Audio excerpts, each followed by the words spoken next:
लेकिन एक चीज़ जो सर्टेन है, वो है कि Q3 के नतीजे आते-आते आपको 20 जनवरी को एक इम्पॉर्टेंट इवेंट होगा जहाँ पे डोनाल्ड ट्रंप यूएस के प्रेसिडेंट पद की शपथ लेंगे।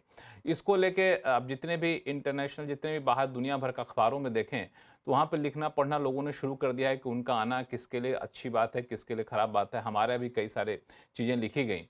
तो सुनील सुब्रमण्यम साहब, डोनाल्ड ट्रंप के आने को लेकर के जो एक डर का माहौल था, उसको लगता है कि मार्केट ने फैक्टर इन कर लिया है। और अब वो आना सिर्फ एक कह सकते हैं कि डेट की प्रक्रिया है। नहीं, मैं समझता हूँ कि मार्केट ने ट्रम्प के साथ ओवर रिएक्ट किया है। बोथ एफआईआईज जो अमेरिकन मार्केट में निवेश करते हैं, वहां पे एफआईआई नहीं होंगे, वो डीआईएस होंगे, यूएस एफआईआईस। और हमारे मार्केट में मैं क्यों ये बता रहा हूँ कि ट्रम्प की जो, मैं एक फ्रेज यूज करता हूँ, भौंकता कुत्ता उतना काटता नहीं है। ट्रम्प हम्म, बातें करने में माहिर है, हार्डकोर बिजनेसमैन है। तो जो उन्होंने एक थ्रेट की हम्म, तरह फैलाया है कि मैं आके ये करूंगा वो करूंगा, और मार्केट भी उस पे उम्मीदें बना रही है, अमेरिकन मार्केट की बात कर रहा हूँ। मेरे ख्याल में एक्चुअली जब वो पावर में हम्म, आएंगे, वो रियलाइज करेंगे कि हर जगह में उसको कांग्रेस, भले ही रिपब्लिकन पार्टी दोनों जगह पे उनके सपोर्ट के लिए है, हर चीज को नहीं सपोर्ट करेंगे। सेकंड, वो टैरिफ लगाएंगे तो अल्टीमेटली उसका कॉस्ट अमेरिकन कंज्यूमर के ऊपर आएगा, इन्फ्लेशन बढ़ेगी। तो वो इसीलिए वो भी एक थ्रेट की तरह उसको यूज कर रहे हैं, बार्गेनिंग चिप की तरह यूज करेंगे, और एक्चुअली एक प्रैग्मेटिक तरीके से हम्म, आगे बढ़ेंगे। तो इसीलिए मार्केट की जो एक डरावट रही है कि ट्रंप आके ये करेंगे वो करेंगे, वो एक्चुअल रियलिटी में उतना नहीं होगा। एक हम्म, रिलीफ आएगा उसमें, नंबर मेरा मानना है। सेकंड, सिमिलरली अमेरिका में जो हम्म, पॉजिटिविटी आई है, अमेरिकन इकोनॉमी, अमेरिकन बिजनेसेस को ट्रंप टैक्स कट के जरिए बहुत सपोर्ट करेंगे, ये वो, ये मांगा मेक अमेरिका ग्रेट, उतनी आसान नहीं है। यूएस का पर कैपिटा इनकम $80,000 है, चाइना का 13,000 है, हम 3,000 के करीब है। तो कॉस्ट में बहुत फर्क है। इतना मेक अमेरिका ग्रेट अगेन का इम्प्लीमेंटेशन इतनी आसान नहीं है। तो मेरा मानना है कि अमेरिकन मार्केट्स में थोड़ा बहुत करेक्शन आएगा, क्योंकि ये प्रॉफिट बुकिंग करेंगे। क्योंकि जैसे ना इक्विटी मार्केट की एक होती है, buy on the rumour sell on the fact, यानी buy on the expectation sell on the hmm, reality. तो ये ट्रम्प के इलेक्शन के बाद 10-15 दिन में जब हम्म, वो एक्चुअली आके बात करेंगे, मार्केट में थोड़ी प्रॉफिट बुकिंग होगी, और वो पैसा इमर्जिंग मार्केट की ओर थोड़ी फैल सकती है, और हमारे मार्केट को भी थोड़ी सपोर्ट मिल सकती है। हम्म, तो मेरा मानना है कि actual reality hmm, post December, January 20 may not be as bad कि इतना अभी जो फियर फैक्टर है। वो एक इंपॉर्टेंट बात मैं मानता हम्म, हूं। तो अल्टीमेटली ये एफआई का थोड़ा अमेरिका से बाहर हम्म, जाना, पैसा उसमें थोड़ा एलोकेशन इंडिया को भी मिल सकता है, मगर कौन से सेक्टर, कौन से ये इस आने वाले अर्निंग सीजन बताएगी। हालांकि मैं अगले सवाल के लिए दलजीत जी के पास जाऊंगा, लेकिन एक सवाल सुब्रमण्यम साहब और आपसे पूछ लूं, चूंकि यूएस के बारे में आपने कहा। इसमें एक फैक्ट है। फैक्ट यह है कि 2017 के टैक्स पॉलिसी को आगे एक्सटेंड करेंगे और इसकी आहट सबको पता है। और उसकी वजह से आप देखिए कि वहाँ पे जो है जो 10 ईयर बॉन्ड यील्ड वगैरह देखे, वो 5% के आसपास जा चुका है। तो जाहिर तौर पे कोई इंडिया में पैसा क्यों लाएगा जब उसको 6-6.5% लगता है। तो ये एक फैक्ट है जिसको आगे लोग बढ़ाते जा रहे हैं। और टैरिफ में कुछ ना कुछ करेंगे ट्रंप, ये भी सबको पता है। और इंडिया यूएस के साथ ट्रेड डेफिसिट में नहीं है, ट्रेड सरप्लस में है, ये भी सबको पता है। तो इस ये तो फैक्ट है, ये तो होना ही होना है। फिर भी सी मेरा और मानना है एफआई कि, समझते हैं इस चीज को। नहीं, मेरा मानना है कि ultimately money ceases the best level. मेरे ख्याल में अगर ये ट्रम्प हम्म, वाली कारनामे, ट्रम्पोनॉमिक्स उसको नाम दें अगर, उतनी सिवियर नहीं आने वाली है हम्म, जितना लग रहा है, तो डॉलर का स्ट्रेंथनिंग भी थोड़ा कम होगा। तो एफआईएस को आज उस ऑलरेडी हम्म, डिप्रिशिएटेड रुपी होगी है, आने वाले दिन में और भी डिप्रिशिएट उतना हम्म, ज्यादा होगा, तभी डर होगा ना। मेरे ख्याल में उतना नहीं होगा, वही मैं कह रहा हूँ कि, और हर एफआईआई जो है वो उधर बॉन्ड मार्केट से बोरो करके यहाँ नहीं निवेश करता है। वहां पे रिटेल हेचना इन्वेस्टर्स हेज फंड में निवेश करते हैं, उनका इक्विटी का पैसा है। पूरा पैसा जाके डेट में नहीं निवेश होता, या पूरे वो हेज फंड्स पूरे बोरिंग पे डिपेंड नहीं कर रहे हैं। तो मेरा मानना है कि अल्टीमेटली ग्लोबल एलोकेशन में वापस एक रिवर्सल होगी। इतना पैसा यूएस के पीछे, उम्मीदों के पीछे गया है, तो थोड़ा उधर प्रॉफिट बुकिंग होना है, और वो पैसा इमर्जिंग मार्केट में जरूर आएगी। वक्त के लिए, ये उनके लिए बजट बहुत इंपॉर्टेंट है। एफआईएस के लिए, क्योंकि वो आने वाले दिन की डायरेक्शन, रिफॉर्म्स की डायरेक्शन, क्या पॉपुलिज्म बहुत ज्यादा होगा बजट में, वो सब चीज एफआईएस के लिए बहुत मायने रखती है। बट मेरा मानना है कि जो भी मार्केट ने एंटिसिपेट किया है ट्रम्प के बारे में, वो रियलिटी में उतना नहीं हो सकता है। फॉर एग्जाम्पल इमिग्रेशन की बात कीजिए, इमिग्रेशन में डर के मारे वो लोग रोक रहे हैं कि बहुत नुकसान होगा इंडियन आईटी कंपनीज को, ये को कुछ नहीं होगा, क्योंकि वो इलीगल इमिग्रेशन पे भी कुछ एक्शन लेंगे। ये H1B वीजा, ये हाई एंड लेवल पे उनका कुछ नहीं है। इनफैक्ट ऑलरेडी अमेरिकन बिजनेसमैन बहुत जाके गठबंधन बना रहे हैं ट्रम्प के साथ, राइट? तो एक प्रैग्मेटिक अप्रोच होगा, वही मेरा है। जितना डर आज बिल्ड हुआ है इस ट्रम्पोनॉमिक्स के कारण, एक्चुअल रियलिटी में उतना नहीं होगा, एक रिलीफ होगी, ये मेरा फर्म बिलीफ है।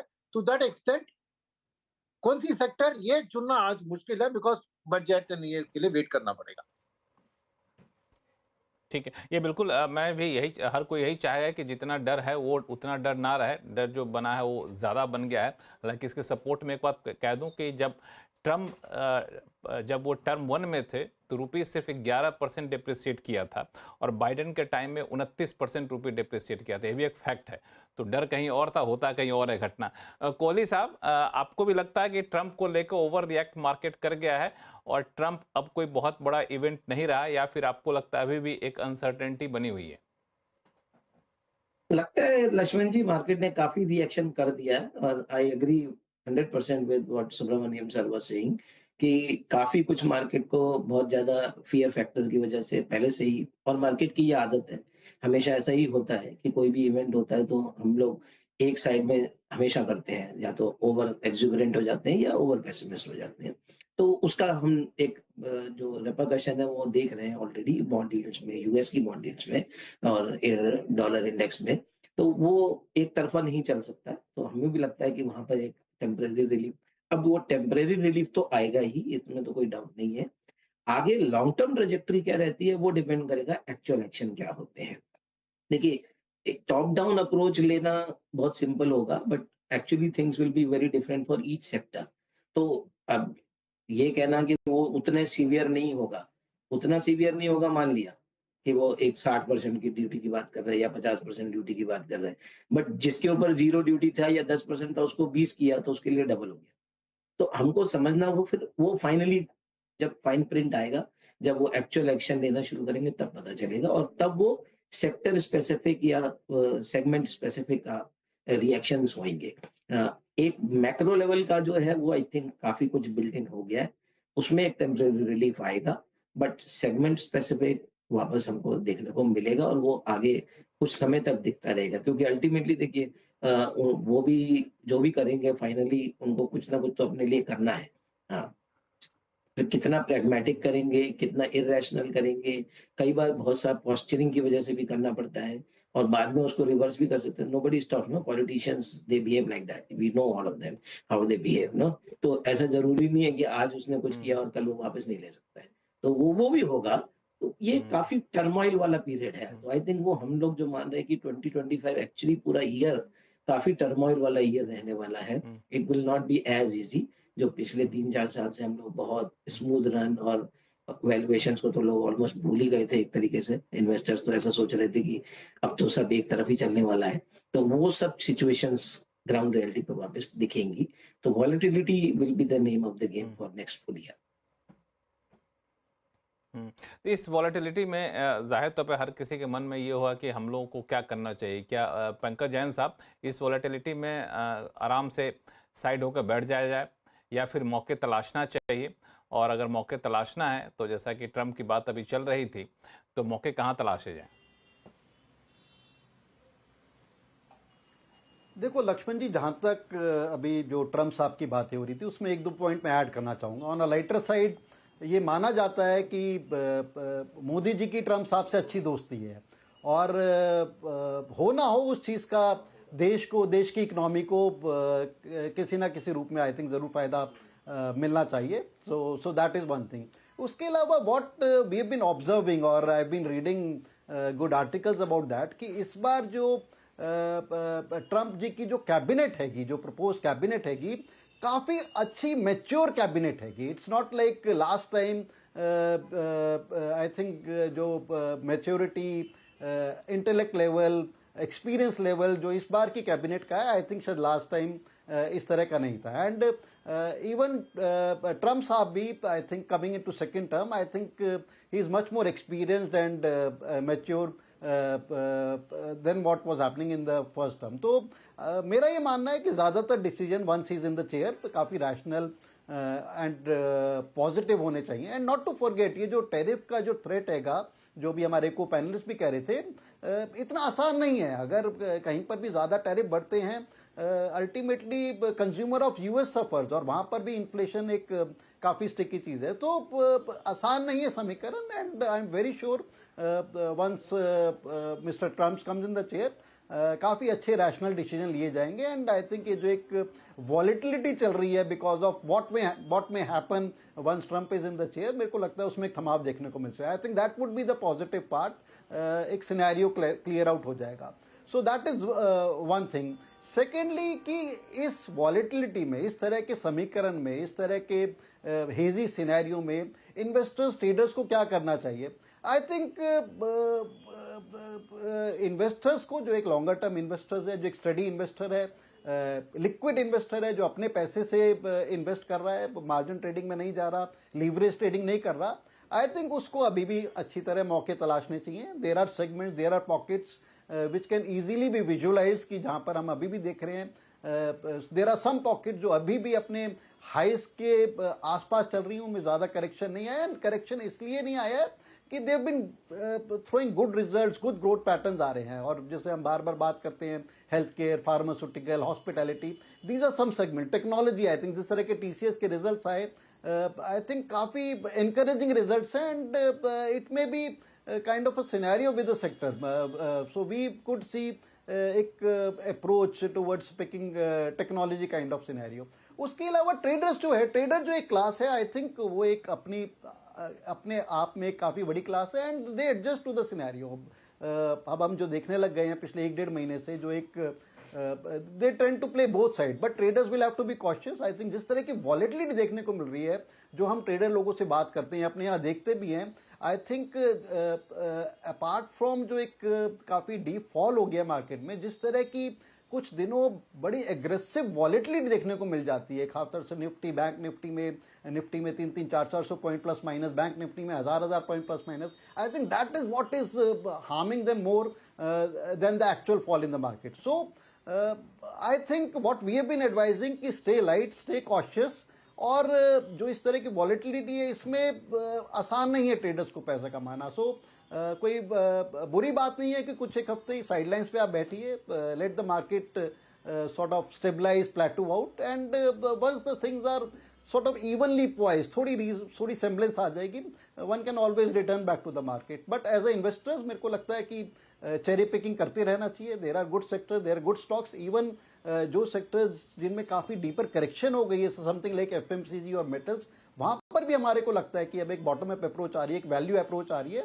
एंड ईयर 2025 हमारा मानना है it's a year of caution, जहाँ पर मनी मेकिंग इतनी आसान नहीं है.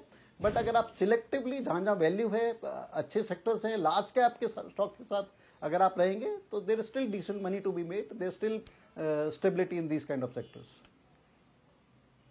बिल्कुल ईयर ऑफ कॉशन है और इस हिसाब से इसी रणनीति की तरह चलना होगा. अभय अग्रवाल साहब, ये ट्रंप वाले सवाल को लेकर एक बार आपके पास भी आ जाऊं. हालांकि इसमें बहुत साफ कर दूं कि ट्रंप के आने से हम लोग एक्सपोर्ट करते हैं यूएस में, लेकिन जब एक्सपोर्ट के ट्रेंड को आप देखें तो बहुत सारा एक्सपोर्ट अब हम लोग इंडिया से डाइवर्सिफाई हुआ है. यूएस, यूरोप जैसे कंट्री से हट करके हम लोग नॉन यूरोप और नॉन अमेरिका कंट्रीज़ में एक्सपोर्ट करना शुरू कर दिए हैं. तो इस डाइवर्सिफिकेशन का फ़ायदा ये होता है कि यूएस कुछ करता है, टैरिफ लगाता भी है, तो हम लोग थोड़े से बचे रहेंगे. लेकिन दिक्कत तब होगी जब वो चाइना जैसे देशों पे थोड़ा सा आक्रामक हो जाता है, तो चाइना भी अपनी रुपये को, करेंसी को डिप्रिसिएट करना चाहेगा. तो ऐसे में फिर हम लोगों के रुपये के ऊपर एक दबाव बनेगा और फिर आरबीआई की तरफ से सख्त कदम उठाए जा सकते हैं. तो ये जो ब्रॉडर पर्सपेक्टिव है, इस वजह से डर बना हुआ है. तो अभय अग्रवाल साहब, आप इस डर से कितना सहमत हैं? और अगर मैं कहूं कि इस ट्रंप प्रूफ कुछ सेक्टर आपके हिसाब से हो तो क्या हो सकता है? ये देखिए, एक बड़ी अजीब सी बात हुई है यूएस में जब से इलेक्शन के रिजल्ट्स अनाउंस हुए हैं, और वो ये है कि जो यूएस का डॉलर जिस तरह से स्ट्रेंथन हुआ है, उसको इंडेक्स बेस पे देखें तो 102 के आसपास था, अब 109 पे आ गया है। तो 7% की जो अप्रिसिएशन है यूएस डॉलर में, मतलब बाकी करेंसीज जो डेप्रिशिएट हुई हैं, तो एक तरफ ये डर है मार्केट में कि एक टैरिफ लगेगा, पर आप जो यूएस का जो ट्रम्प गवर्नमेंट है, उनका सबसे बड़ा डर ये है कि जो कंट्रीज उनको एक्सपोर्ट करती हैं, उनकी एक्सपोर्ट्स और कॉम्पिटिटिव होते जा रहे हैं करेंसी डेप्रिसिएशन की वजह से। तो हमारे यहाँ से भी अगर कुछ एक्सपोर्ट हो रहा है, चाइना से एक्सपोर्ट हो रहा है, वो ऑलरेडी ट्रम्प के इलेक्शन के रिजल्ट के बाद से बहुत फायदेमंद एक्सपोर्ट्स हो गए हैं। अब आप टैरिफ लगाने तो एक तरफ है, पर दूसरी तरफ पहली प्रॉब्लम जो ट्रम्प एडमिनिस्ट्रेशन को सॉल्व करनी पड़ेगी कि वो कैसे जो यूएस डॉलर एप्रिशिएट हो रहा है, जो उनको भी हर्ट करेगा, उसको कैसे रोकें। और ये एक बहुत बड़ा चैलेंज होगा, क्योंकि अगर वो टैरिफ लगाएंगे तो टैरिफ लगाने के बाद हो सकता है यूएस डॉलर और अप्रिशिएट हो जाए, तो जो भी आपने टैरिफ लगाया वो दूसरी करेंसी डेप्रिशिएट हो गई तो वो इवन आउट हो जाएगा। तो ये एक बड़ी एक एक ट्रम्प गवर्नमेंट के लिए बड़ी दुविधा वाली सिचुएशन होने वाली है। और हम और अभी ये कहना बहुत मुश्किल है कि किस तरह से ये प्ले आउट होगी। तो इस एनवायरनमेंट में पर अगर हम इंडिया की बात करें लक्ष्मण जी, तो मुझे नहीं लगता कि इंडिया का मार्केट करेक्शन या इंडिया में इन्वेस्टर को कोई बहुत डर होना चाहिए, क्योंकि हम एक बहुत छोटे एक्सपोर्टर हैं frankly in global scheme of things. हमारा ग्लोबल एक्सपोर्ट्स में 1% के आसपास कुछ शेयर है। तो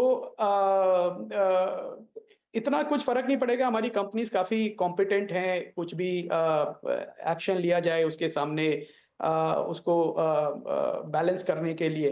अपॉर्चुनिटीज़ की आपने बात की, बिल्कुल अपॉर्चुनिटीज़ बनेंगी, और आई थिंक डरने की बजाय इन्वेस्टर्स को मौका देखना चाहिए कहाँ अपॉर्चुनिटीज़ बन रही हैं। सबसे बड़ी अपॉर्चुनिटी जो ऑलरेडी इमर्ज हो रही है और जिस सेक्टर को इन्वेस्टर्स रिवॉर्ड भी कर रहे हैं, वो है एक ब्रॉडली कहें तो इम्पोर्ट सब्स्टिट्यूशन स्पेस जो है, जिसमें सरकार भी काफ़ी फोकस्ड है थ्रू पीएलआई स्कीम्स। आत्मनिर्भर भारत की जो बात करते हैं कि हम इंपोर्ट ना करें बल्कि अपने देश में बनाएं।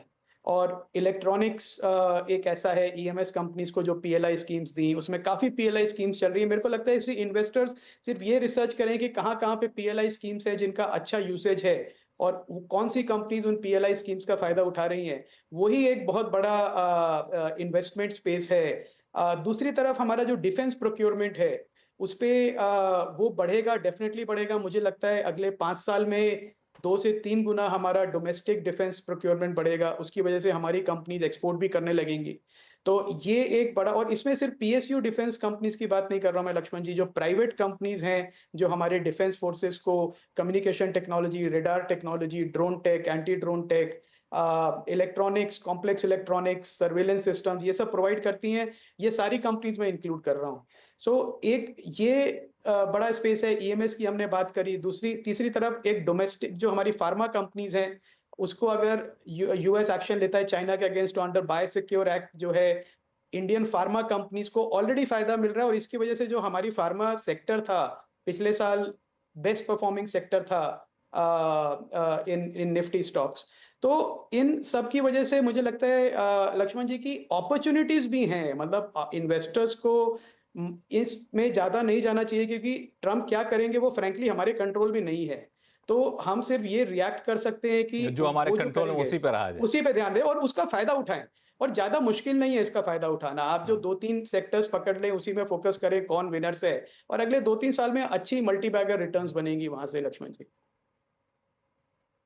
हालांकि चूंकि आपने डिफेंस की बात की तो दर्शकों को पता ही होगा कि इस साल को पूरे डिफेंस मिनिस्ट्री ने ईयर ऑफ रिफॉर्म का नाम दिया है, जहां पे बहुत सारे प्रोक्योरमेंट वगैरह की प्रक्रिया भी आसान की जानी है।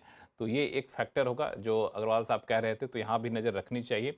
तो ट्रम्प से डरने की ज़रूरत नहीं है। ठीक है, वो कुल्हाड़ी मारेंगे तो अपने पैर पर भी चोट लगेगा, इसलिए उनको भी संभालना, अपनी इकॉनमी को भी संभालना है। और हमारे जैसे भारत जैसे इतना इमर्जिंग मार्केट और इतना बड़ा कंज्यूमर बेस है, इसको कोई इग्नोर करके चल सकता है, ये संभव है नहीं। और तीसरी बात जो आप लोग कह भी रहे थे कि प्रधानमंत्री मोदी के साथ अच्छे संबंध हैं, तो वो भी एक होता है कि एक बेस बनाने के लिए रहता है। तो ये सारी चीज़ें हैं।